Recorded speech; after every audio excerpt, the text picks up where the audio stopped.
ध्यायतो विषयान् पुंसः संगस्तेषु पजायते संगात संजायते कामा कामात् क्रोधोऽभिजायते क्रोधात् भवति सम्मोहः सम्मोहात् स्मृति विभ्रमः स्मृति भ्रंशात् बुद्धिनाशो बुद्धिनाशात् प्रणश्यति।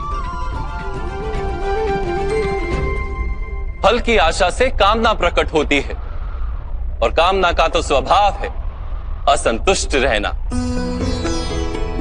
असंतोष से क्रोध उत्पन्न होता है और क्रोध से मोह जन्मता है। मोह के कारण व्यक्ति आचार और व्यवहार का ज्ञान ही भूल जाता है।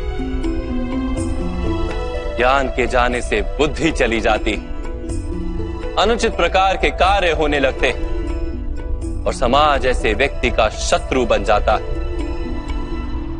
और अंत में ऐसे मनुष्य का पूर्णतः पतन हो जाता है।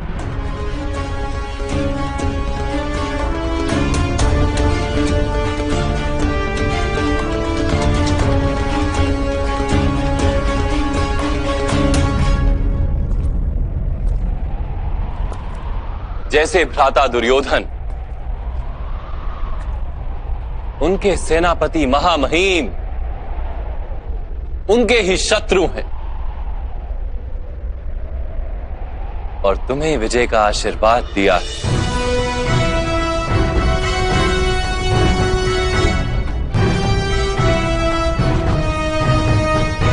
पार्थ, कर्मयोग ब्रह्म विद्या का दूसरा चरण है।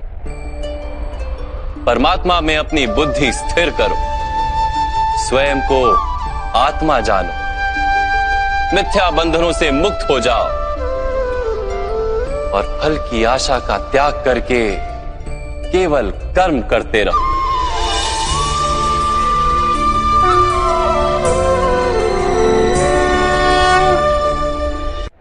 अपनी बुद्धि को परमात्मा में स्थिर करके कर्म योगी बनने का क्या मार्ग है माता? पार्थ, सांख्य योग के कारण मनुष्य परमात्मा का निरंतर स्मरण करता रहता है। परमात्मा का स्मरण करने से मनुष्य के हृदय में समर्पण का भाव उत्पन्न होता है और उस भाव को भक्ति कहते हैं। भक्ति से मनुष्य को सत्य असत्य का ज्ञान प्राप्त होता है। उस ज्ञान से उसे परमात्मा के दर्शन होते हैं और जिसे परमात्मा के दर्शन हो जाते हैं वही वास्तव में कर्मयोगी बन जाता है और जन्मों के फेरों से छूटकर मोक्ष को प्राप्त कर लेता है। सभी आत्माओं का अंतिम लक्ष्य वही है और धर्म का अंतिम चरण भी वही है। किंतु मैं परमात्मा के दर्शन के बिना समर्पण किस प्रकार कर सकता हूं माता?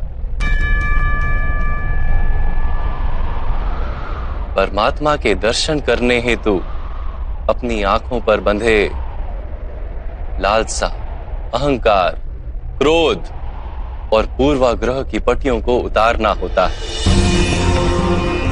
अंधेरे कक्ष में बैठा मनुष्य यदि कहे कि उसे सूर्य के दर्शन करने, तो उससे क्या कहोगे? यही कहोगे ना कि कक्ष से बाहर आ जाए और आकाश के नीचे खड़ा हो जाए। सूर्य तो सदैव उपस्थित है। वैसे ही पार्थ, ये सृष्टि ही परमात्मा है, परमात्मा ही सब कुछ है।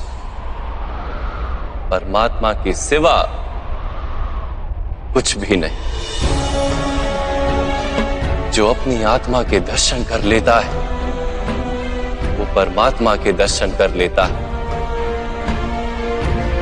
जैसे नमक के एक कण का स्वाद समग्र सागर के स्वाद से भिन्न नहीं होता, वैसे अपनी आत्मा के दर्शन परमात्मा के दर्शन से भिन्न नहीं होते।